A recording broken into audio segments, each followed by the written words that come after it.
नमस्कार। द्वीप दर्पण में आप सभी का स्वागत है। आइए एक नज़र डालते हैं आज के मुख्य अंश पर। सांसद का उपराज्यपाल से अनुरोध। 6 अक्टूबर को होगा हिंदी पखवाड़ा का पुरस्कार वितरण समारोह। और मसालों, सुगंधित और औषधीय पौधों पर राष्ट्रीय पुरस्कार सम्मेलन का आयोजन। अब द्वीप दर्पण विस्तार से। सांसद कुलदीप राय शर्मा ने उपराज्यपाल से युवा मामले विभाग के लिए कोष आवंटन में बढ़ोतरी करने का अनुरोध किया है, ताकि युवाओं के आधारभूत संरचनाओं में बढ़ोतरी की जा सके। उपराज्यपाल को लिखे अपने पत्र में सांसद ने कहा कि युवा आधारभूत संरचना इन द्वीपों के लिए महत्वपूर्ण है और युवा जनसंख्या न केवल शारीरिक और मानसिक रूप से स्वस्थ है, बल्कि यह राष्ट्रीय और अंतर्राष्ट्रीय स्पर्धाओं में भी बेहतर प्रदर्शन देते हैं। सांसद ने आगे बताया कि द्वीप समूह के युवा वर्ग पहले ही इन क्षेत्रों में उपलब्धियां हासिल कर चुके हैं। इनकी प्रतिभाओं को और बेहतर बनाने के लिए इनकी संरचनाओं को बेहतर करने की आवश्यकता है। इस दिशा में सांसद ने उपराज्यपाल को खेल मैदान के विकास, जिम की सुविधाएं, तरणताल, बहुउद्देशीय सभागार से जुड़े कुछ मुद्दों से अवगत कराया।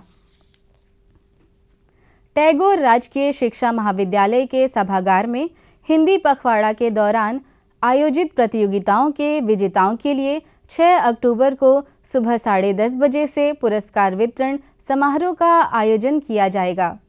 इस अवसर पर मुख्य सचिव केशव चंद्र मुख्य अतिथि होंगे। स्वच्छता ही सेवा के तहत आज दूरदर्शन कॉलोनी में स्वच्छता अभियान चलाया गया। इस मौके पर वार्ड संख्या 8 की पार्षद लक्ष्मी गणेशन मुख्य अतिथि थीं।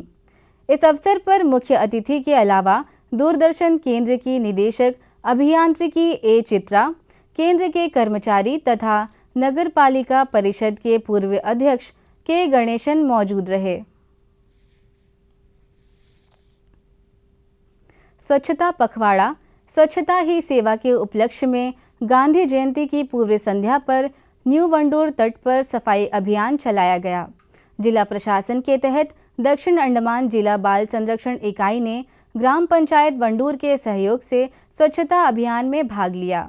फ्रंटलाइन कार्यकर्ताओं के साथ साथ ग्रामीणों, लव चिल्ड्रन होम, बाल देखभाल संस्थान के बच्चों ने भी इस अभियान में सक्रिय रूप से भाग लिया। इस दौरान तट के से कचड़े व कूड़ा एकत्रित कर उसका निपटान किया गया। इस बीच प्रतिभागियों द्वारा स्वच्छता की शपथ भी ली गई। इस अभियान के दौरान बच्चों को प्रकृति और प्राचीन द्वीप की रक्षा करके आसपास के परिसरों को साफ रखने की जिम्मेदारी लेने और दूसरों को भी ऐसा करने के लिए प्रोत्साहित किया गया। नेहरू युवा केंद्र पोर्ट ब्लेयर की ओर से 1 अक्टूबर को अपने कार्यालय परिसर में 1 घंटे का स्वच्छता कार्यक्रम आयोजित करके स्वच्छता ही सेवा मिशन के प्रति अपनी प्रतिबद्धता को उजागर किया। केंद्र के युवा स्वयं सेवकों में परिसर से गंदगी को हटाया। इकाई sky youth club Prem Nagar के सहयोग से 2 अक्टूबर को गांधी जयंती के अवसर पर युवाओं ने महात्मा गांधी के सत्य और अहिंसा के आदर्शों को याद करते हुए उन्हें पुष्पांजलि अर्पित की।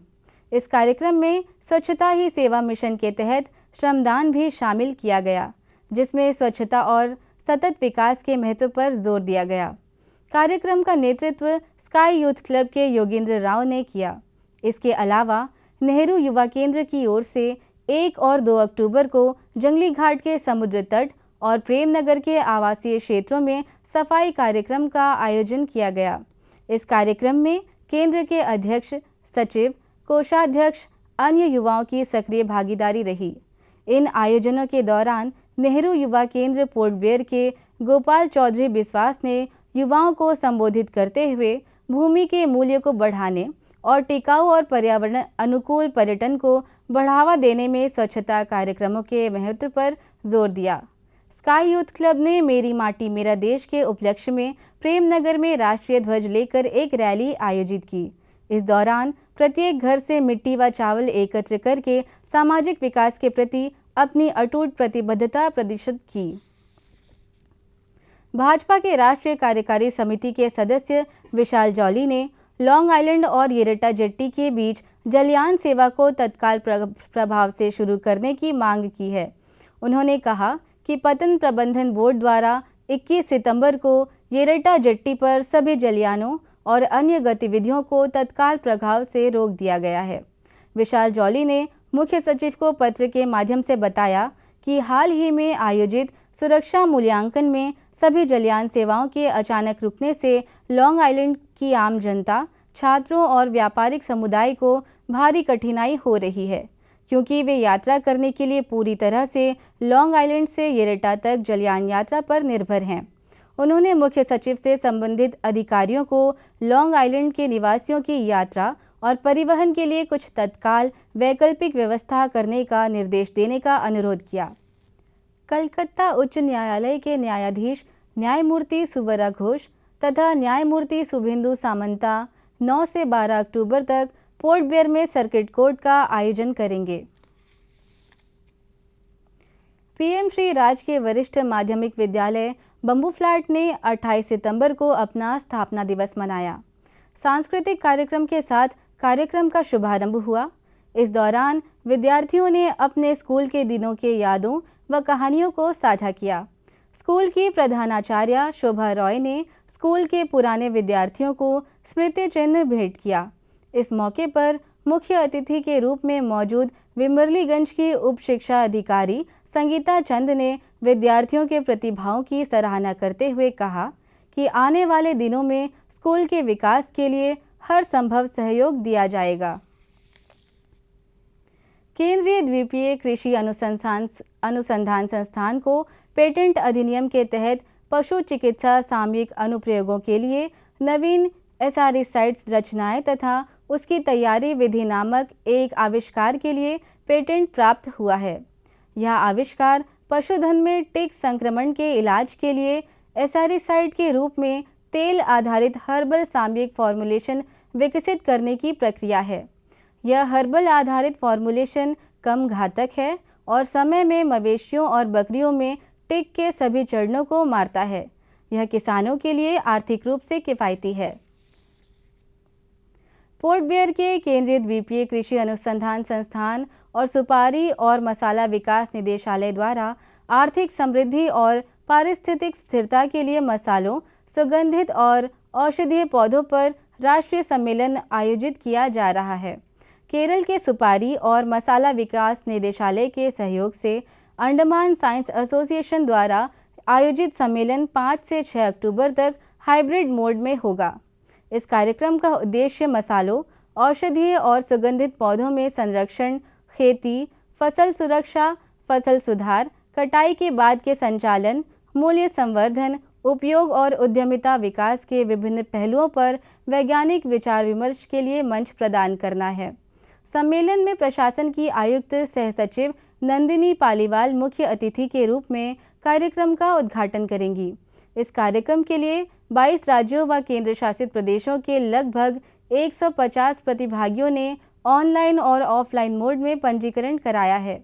देश भर के प्रतिष्ठित शोधकर्ताओं, शिक्षाविदों और विद्वानों द्वारा आनुवंशिक संसाधन, मसालों और एमएपी में संरक्षण और फसल सुधार, फसल सुरक्षा प्रौद्योगिकियां, मसालों और कटाई के बाद की देखभाल, मसालों का मूल्यवर्धन और विपणन विषयगत क्षेत्रों के तहत कुल 120 शोध पत्र प्रस्तुत किए जाएंगे।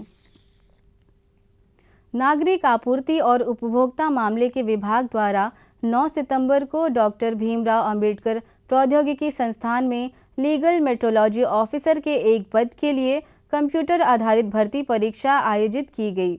इस परीक्षा की उत्तर कुंजी ऑनलाइन पोर्टल और अंडमान निकोबार राज्य पोर्टल पर अपलोड कर दी गई है। उम्मीदवार प्रकाशन की तारीख से 2 दिनों के भीतर नाम और पंजीकरण संख्या के साथ अपने दावे और आपत्तियां 4 और 5 अक्टूबर तक विभाग की वेबसाइट पर ईमेल के जरिए प्रस्तुत कर सकते हैं। जहाजरानी सेवा निदेशालय में जूनियर इंजीनियर के पद के लिए कंप्यूटर आधारित परीक्षा 7 सितंबर को डॉक्टर भीमराव अंबेडकर प्रौद्योगिकी संस्थान में आयोजित की गई थी। इस परीक्षा की उत्तर कुंजी कल प्रशासन की वेबसाइट पर अपलोड कर दी जाएगी। इस संबंध में यदि कोई दावे या आपत्ति हो तो विभाग के ईमेल आईडी पर 4 से 5 अक्टूबर तक भेजी जा सकती है। एमवी भारत सीमा की 5, 8 और 10 अक्टूबर की सुबह 7 बजे पोर्ट ब्लेयर से लिटिल अंडमान की यात्रा और 5, 8 और 10 अक्टूबर की लिटिल अंडमान से पोर्ट ब्लेयर की वापसी यात्रा तकनीकी कारणों से रद्द कर दी गई है। अब अंतर्द्वीपीय जलयान यात्रा संबंधी सूचना। एमवी रानीचंगा स्वराज द्वीप की यात्रा पर कल सवेरे 6:30 बजे फिनिक्स बे जेट्टी से प्रस्थान करेगा और इसकी वापसी कल ही सवेरे 9 बजे स्वराज द्वीप से पोर्ट ब्लेयर के लिए होगी। एमवी छोलदारी शहीद द्वीप की यात्रा पर कल सवेरे 6:30 बजे फिनिक्स बे जेट्टी से प्रस्थान करेगा और इसकी वापसी कल ही सवेरे 8:45 पर शहीद द्वीप से पोर्ट ब्लेयर के लिए होगी। सिंधु स्वराज द्वीप की यात्रा पर कल सवेरे 8 बजे हैडो जेट्टी से प्रस्थान करेगा और इसकी वापसी उसी दिन दोपहर बाद 3 बजे स्वराज द्वीप से पोर्ट ब्लेयर के लिए होगी। एमवी छोलदारी स्वराज द्वीप की यात्रा पर कल दोपहर 12 बजे फिनिक्स बे जेट्टी से प्रस्थान करेगा और इसकी वापसी कल ही शाम 4 बजे शहीद द्वीप से पोर्ट ब्लेयर के लिए होगी। एमवी रानीचंगा शहीद द्वीप की यात्रा पर दोपहर बाद 2 बजे फिनिक्स बे जेट्टी से प्रस्थान करेगा और इसकी वापसी कल शाम 6 बजे स्वराज द्वीप से पोर्ट ब्लेयर के लिए होगी। एमवी कछाल स्वराज द्वीप की यात्रा पर कल शाम 5 बजे फिनिक्स बे जेट्टी से प्रस्थान करेगा और इसकी वापसी अगले दिन सुबह 6 बजे शहीद द्वीप होते हुए स्वराज द्वीप से पोर्ट ब्लेयर के लिए होगी।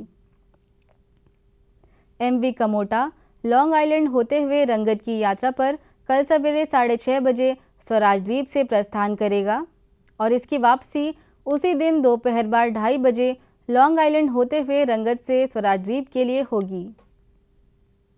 सभी जलयानों की यात्रा कार्यक्रम मौसम की स्थिति पर निर्भर होंगे। अंत में मुख्य अंश एक बार फिर। सांसद का उपराज्यपाल से अनुरोध।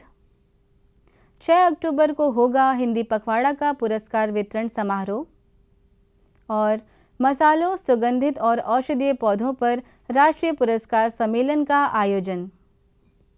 इसी के साथ ही आज का यह द्वीप दर्पण कार्यक्रम यहीं पर समाप्त होता है। नमस्कार।